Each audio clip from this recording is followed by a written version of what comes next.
Bonjour Thierry. Bonjour, Dominique. voilà, Dominique, ça commence bien. Donc nous sommes en compagnie de Thierry Caspar au Salon de Logne, édition 2025. Donc Thierry, tu as a priori, on va dire, deux casquettes principales, la poésie et le fantastique. Alors, j'ai une casquette principale, le fantastique, et j'ai fait un petit à côté par Oui, une petite digression. une digression pour pour m'entraîner aussi sur l'auto-édition. Puisque c'est un livre, j'ai mis toutes les difficultés, un livre illustré en couleur de la poésie. D'accord. Mais depuis toujours, c'est le fantastique et c'est les nouvelles fantastiques, c'est ça mon fond de commerce. Alors illustré, c'est toi qui as illustré ou tu as fait appel à un illustrateur ou illustratrice? J'ai fait quelques illustrations, notamment à la couverture. D'accord. J'ai fait quelques illustrations à l'intérieur où j'ai retrouvé des vieux dessins d'adolescence. Sinon, c'est pas mal de photos que j'ai prises et j'ai aussi des invités, des amis à moi illustrateurs qui ont participé. Il y a une douzaine même d'illustrations de mes connaissances. Très bien. Alors, donc pour revenir, on va dire, au gros morceau de ta production, tu verses dans le fantastique, ce qui est déjà assez rare parce que souvent les auteurs sont plus dans la fantasy ou dans la SF. Le fantastique, c'est pas le genre le plus. Oui, c'est pas le plus à la mode. Voilà, exactement.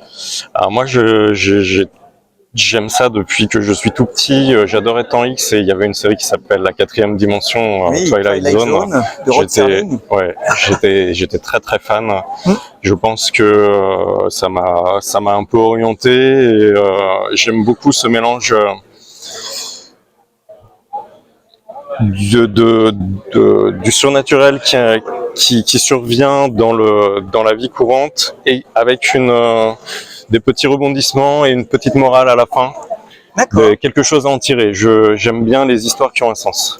Alors par contre, si j'ai bien compris, je me trompe peut-être, hein, mais tu n'écris que des nouvelles à ce jour. Je n'ai publié que des nouvelles hein, parce que je travaille à côté et ça prend beaucoup de temps. Enfin, quand quelqu'un comme moi fait les choses très proprement, ça prend très longtemps. Ouais. Donc les nouvelles, c'est quelque chose que j'arrive à faire à peu près encore. J'arrive à en prendre une ou deux par an. Les romans, je m'y suis essayé, mais j'ai mis de côté parce que ça demande beaucoup de travail et pour le moment, j'ai pas la ressource. J'ai des novellas. Mon prochain livre, normalement, ce sera une novella, donc c'est l'intermédiaire. Voilà. Oui, non, mais c'est clair qu'une nouvelle, ça réclame moins de temps et moins d'investissement qu'un roman. Un roman, c'est un gros projet. Et puis c'est une question de goût. Tout comme The Twilight Zone, c'est des petits épisodes de 20 minutes. Ça prend pas non plus trop de temps à regarder et ça apporte une grande satisfaction.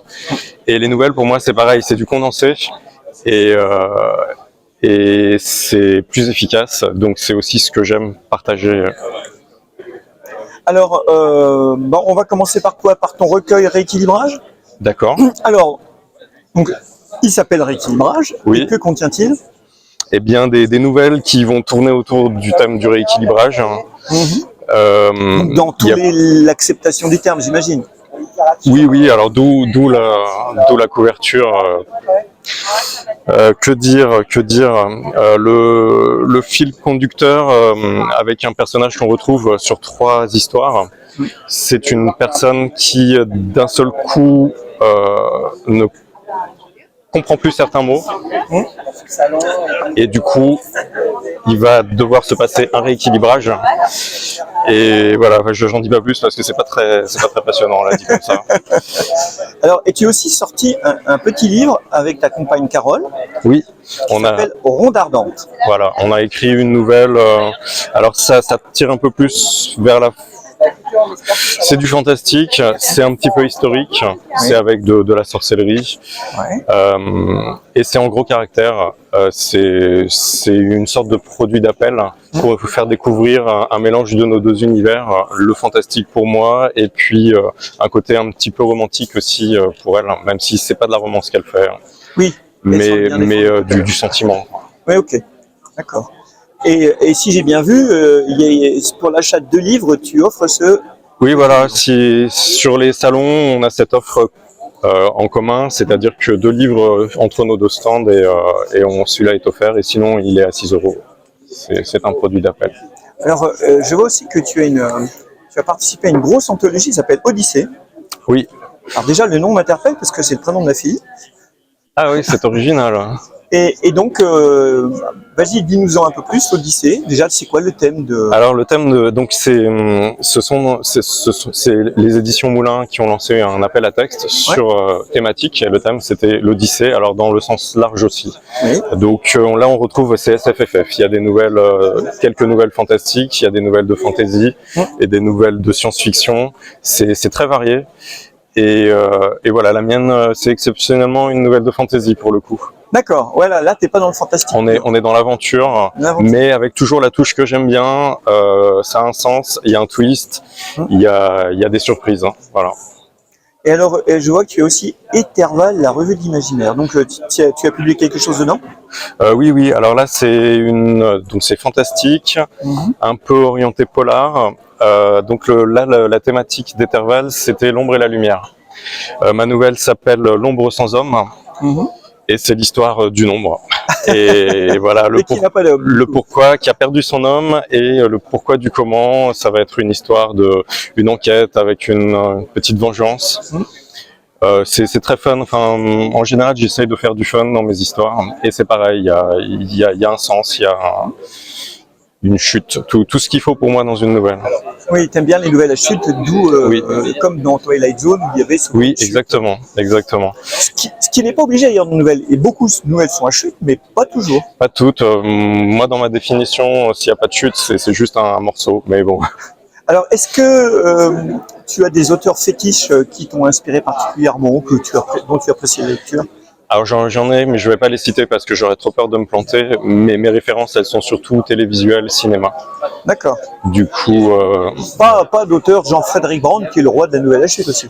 Oui, voilà. Et il faudrait que je lise ça plus sérieusement, mais jusqu'à présent, je l'ai pas fait. En fait, c'est un petit peu bête, mais j'ai d'une part un peu peur d'être influencé quand je lis des auteurs qui sont reconnus, et j'ai aussi, quand j'ai essayé de m'y mettre, ce complexe de l'imposteur. Je me dis, oh là, ça c'est vraiment bien.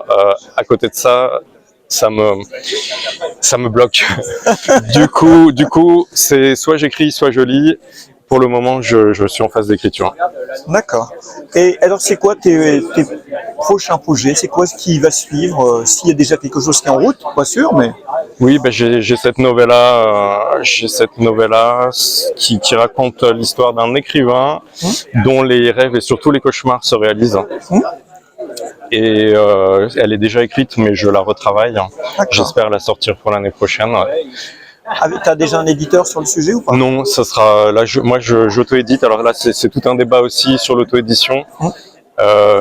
Mes nouvelles en AT, je compte sur les éditeurs. Je sais que les anthologies, c'est pas quelque chose qui attire beaucoup les éditeurs qui ont pignon sur rue d'une part, donc j'ai très peu de chances d'être édité chez eux.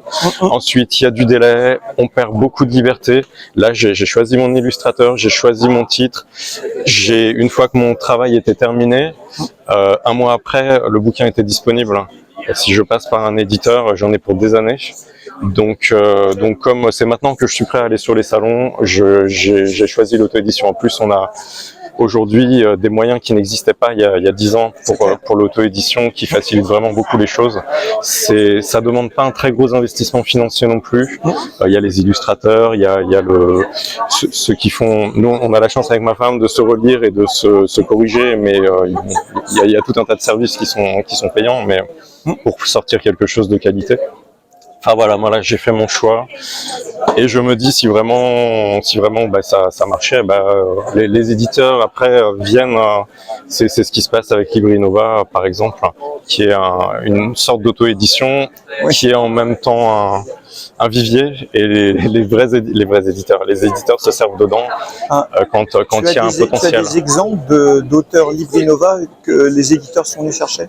Alors, j'ai pas les noms en tête, mais ça, faudra voir avec mon épouse, parce qu'elle est passée par Librinova dans un premier temps, et elle m'a raconté les histoires de plusieurs personnes. Moi, j'ai vu une autrice de chez Librinova qui a vendu plus de 2000 exemplaires. C'est bien. Et on lui a promis Monts et Merveilles, et pour l'instant, il se passe rien. Ouais. C'était il y a 3 ans, 4 ans Alors, maintenant. après, le nombre de ventes implique pas l'éditeur. Par contre, alors, je sais pas quelle est la limite. Je sais qu'ils ont remonté. Ah non, non, elle avait atteint, quota, elle avait atteint, ouais. elle avait atteint, je dis 2000, je crois que c'est même peut-être plus, hein, mais Oui. elle avait atteint et largement dépassé le quota. Ouais. Donc Ouais. c'est pour ça, Libre Innova, Bah, du coup, ça me fait penser qu'il faut une conjonction des deux. Il faut avoir déjà montré qu'on vendait, Ouais. et après que l'éditeur soit intéressé par ce qu'on fait. Les éditeurs ont quand même aussi je crois que les des éditeurs, orientations qui sont évidemment, pas, voilà. sincèrement, je pense que les éditeurs, ils ont déjà des tonnes de manuscrits, et ils n'ont pas besoin de Libre Innova. Ils ont de quoi faire. Par contre, ma femme vous donnera les noms. Ouais. Il y en a en tout cas. Après, peut-être qu'ils ont un quota à remplir avec Libre Innova, que c'est un contrat entre eux et que du coup, il y en a pour montrer que c'est possible. Je doute. En tout cas, c'est auto-édité et la suite de ma production sera toujours auto-éditée, sauf si un éditeur vient sonner à ma porte, sauf les AT. Et là, je propose ces deux-là, mais en réalité, il faut aller voir sur mon site. Ah, donc c'est un site. J'ai un site qui s'appelle thierry.caspar.free.fr. D'accord. Tout bêtement. Ça, c'est mes deux derniers en fait, je crois. Mais j'ai été édité notamment chez Malpertuis aussi. J'ai une nouvelle.